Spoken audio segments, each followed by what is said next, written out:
Starbucks is even like facing challenges, and they are doing some business models that they don't do in any other country. Yeah. So we are all trying to adapt ourselves. That's why I said, even myself, I'm curious about what's going on in China. I'm learning myself as well. This episode is proudly brought to you by Mapper Forward's workshop, It's Time to Become a Coffee Consultant. Learn how to diversify your revenue streams and create freedom from your day job while saying goodbye to that alarm clock forever by becoming a consultant within the coffee industry or directly to consumers who have shifted towards home brewing and home roasting. Protect your income from challenging times in the coffee value chain by taking this course today. Go to mapperforward.coffee/workshops or click the link in the show notes for details. Welcome to the Daily Coffee Pro by Map It Forward, friends. I'm your host, Lee Safar, and this is episode 1 of a 5-part series. And we are coming to you from my hotel room and David Yan's hotel room in Busan, Korea. David, welcome to the podcast for the first time. It's lovely to have you. Thank you. Thank you. We sort of crossed paths without ever knowing each other. We worked for the same coffee company and never really met in Australia. And now you're based in China. Shanghai. And get in interviewed Shanghai. in Korea. And we're talking from Korea and I live in Dubai. So it's very, very strange, all the different things. That's interesting. It's a global conversation. But we met and, talked about the company that we had both worked for before. And you got talking to me about the industry that you're now in. You were in the coffee industry in Australia. Now you're in the coffee industry in Shanghai, China. And we have never really had a conversation on this podcast about the coffee industry in China. And so many people are so curious about it. So thank you for coming on the podcast. You're curious about it too? Me too. I love it. So thank you for coming on the podcast at no warning and me saying to you a couple of hours ago, hey, do you want to come on the podcast and talk about this? And you graciously said yes. So we have had zero prep for this, folks. We know what we're going to the theme of this series, which is the coffee scene in Shanghai and in China in general. And we know that what the episodes are going to be about, but David has had zero time to prep for this. So this is going to be a fun conversation. I am very curious about the coffee scene in China. I'm hoping to visit at some point this year. But David, before we dive into what that's about, why don't you give people kind of a background of who you are and what you do? Yeah. Thank you for inviting Lee, and it was great to see you in another country. Yeah. And my background was from Australia as well. And I've been working in the coffee industry since 2007, I think, as a barista back in Sydney. It was my first job. Then I worked for some global chains and also Australian domestic specialty chains, which I was really proud of. And before I went back to China, after that, I was doing a media work for Australian cafe media, actually to learn about the industry, to understand my own country. And after that, I got into green bean industry, which is supply chain, and also roasting and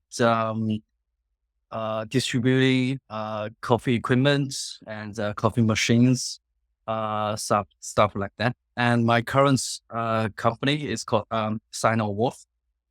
And we are a food and beverage chain solution supplier. We mainly distribute essential brands espresso machines to big chains in China. And we cover their after service and maintenance. Yeah, that's what we currently do. And I had the same curiosity about what's going on outside the world as well. After COVID, 3 years lockdown, That's why I went to Dubai, went to Middle East. The third day when the border opened from Shanghai to actually to understand what's going on outside the world and how outside worlds see China markets and how they think about the quality of our coffee, our coffee equipment, our coffee products. I really want to see how they find how we are going, and of course, I want to see what's going on with other countries and whether there are opportunities for us to collaborate together. Yeah, Wow. yeah. Was it since you started in the coffee industry in Australia Yeah. and then went to China, and we're going to talk about this in length, folks, throughout this series, because I'm curious about what are the similarities between the Australian coffee industry and the Hmm. Chinese coffee industry? What are the differences? All of that kind of stuff. But what was it like for you becoming a coffee professional in China, having been a coffee And professional in Australia? Australia inspired me a lot. They actually really opened my eyes about what's quality. What's the most importantly is not just that coffee or which beans Australia use. It's more about culture actually, and Right. it's cultural impact. That's I still clearly remember what shocked me in 2008. Besides the financial crisis in US, um, there are lots of the global chain. I don't know whether I can say the name, the biggest one anyway, the Green Label, and Okay. I'm working and I closed the first shop I worked in Sydney, and at the same time, it's opening so many so rapidly in China, and I shut that store down because of many reasons. And the following day, my university website, homepage, put the first article explaining why that American company failed in Australia. Three reasons. You Okay. can say the Oh, name, by the way. You can say the name of the company. It's not a okay. problem. I think everyone knows that Winley. Yeah. Yeah. Okay. Yeah. Yeah. Okay. One is Australia has better quality, Mm, tastes better. Everything tastes better. It's more fresh. Of course, it's a everything is higher roasted standard. there domestically. Yeah. Second one, price. Price is lower actually from Australian local cafes where we go to. We support our community business. We support our local business. Hmm. And third one is actually culture. Yeah, people in Australia they support local business. They love to just Yeah. keep going to the cafe they support. There are so many cafes. Australia is super competitive. Hmm. Yeah, and that leads to the markets themselves very competitive against any foreign brands. Yeah. Yeah. Right. So that's inspired me a lot to make me think, let me realize, wow, there is another kind of business model or business opportunity that I can probably bring back to China and to maybe do the same thing. Because at that time, in China, Starbucks had no challenges at all. Probably the Really? Australian model, yeah, it was opening everywhere. While they shut down the 80 shops out of 100 something in Australia. Yeah. So that's Right. a huge cultural shock to me.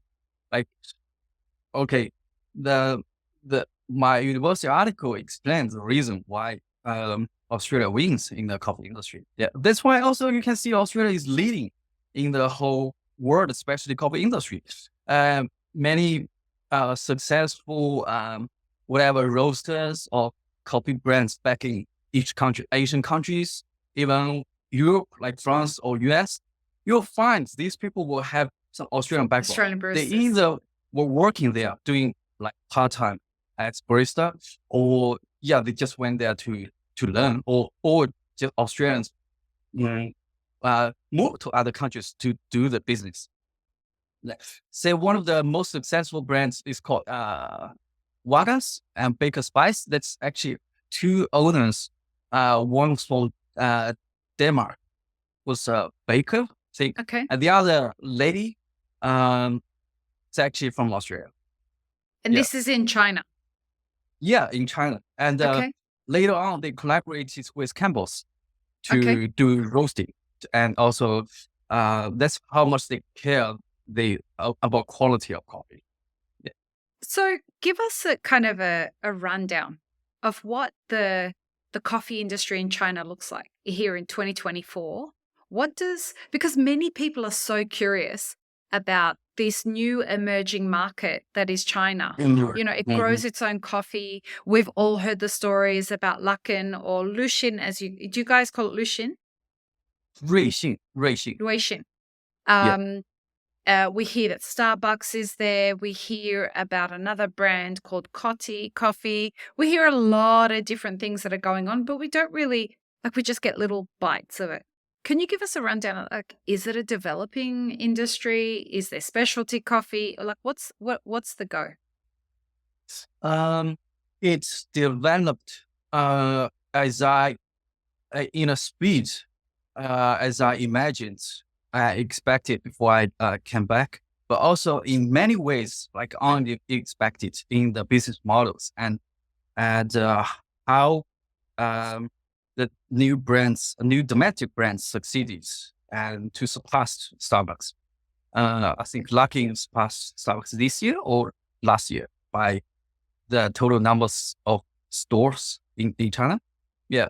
So yeah, before I came back, I could never imagine like domestic coffee chain could open so quick. Right. And in business model or in a way of making coffee, that's personally I don't really agree because we were manually making coffee with semi-automated machines in Australia, right? Right. In every cafe. But in there, they use lots of like It's all automated, right? super automatic machines. Of course, it's understandable now for me because when you open that 8,000 shops in a few years, or say like 2,000 shops in 1 year, you have no choice across the country. You have no choice. You have to do automatic. Yeah. Okay. So the market in China is quite, I would say, fascinating because you will see everything every day. There will be like newcomers, there will be losers. Yeah, there will be domestic players, there will be international players because we can see all the international brands going there as well. It's a crazy competing market. It's fascinating yet quite cruel as well because there will be people fail. I think last year nearly over 20,000 independent cafes shut after 3 years COVID. So yeah, still many cafes opening. So yeah, it's new markets. As far as I see, like the game became serious in the just past 10 to 15 years. So I would say barely anyone was experienced in how to run cafe business in China. Yeah. Wow. Starbucks is even like facing challenges and they are doing some business models that they don't do in any other country. Yeah. So we are all trying to adapt ourselves. That's why I said, even myself, I'm curious about what's going on in China. I'm learning myself as well. Yeah. And just as we wrap up, like China's huge, and it's got a ton of people. So, is there a hub for coffee somewhere? Like we know Sydney and Melbourne are the hubs in Australia. We know Shanghai is the hub. Yeah. Right. And so it's all starting there. And is it kind of spreading? Is coffee a normal part of everyday society now in China? We're going to dig deep on this through the series, but it is. It is. Yeah, it is happening. Yeah. Wow. A surprising data I can share you is, of course, we can assume everyone can assume that average cup per capita per year in China is low, definitely low, like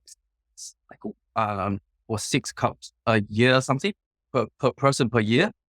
But now cups. in China, yeah, something like that. In US should be over 300. In Japan, Korea, or 200 to 300 cups a year per person. Right. right? But in Shanghai, it's already about 300 cups So they're already having like a one year. cup a day. Okay. Yeah. In Shanghai, the average is already like the Western Okay. or Western markets. Yeah, it's just in the third or fourth or like rural areas, people are not used to the coffee yet. Right. But I can see like thanks to Lucky, like I don't know, millions of people try their first cup of fresh ground coffee. Oh. Thanks to that. Yeah. Wow. And probably just free at that time. Probably free wow. for that fresh delivered to you, or I think, or in the cafe, in their cafe to pick up something, because they have so much subsidy in the beginning. Yeah. Oh, and we're going to dig through that. I'm fascinated to Yeah. understand Yeah. that Yeah. more in detail. Yeah. So in the next episode, folks, we're going to talk about the different kinds of cafes in China. And that's where we're going to start digging into like what Luckin is Yeah. and more. So join us for the next episode, folks. Thank you, David. Peace, love, and peanut Yeah. butter, everybody. Have an amazing rest of your day. I really hope you enjoyed this episode, friends. Please don't forget to show us some love by subscribing, liking, commenting, and most of all, sharing this podcast with your friends. Check the show notes for links, including our sponsors and our Patreon. And stay tuned for more great conversations on the Daily Coffee Pro by Map It Forward.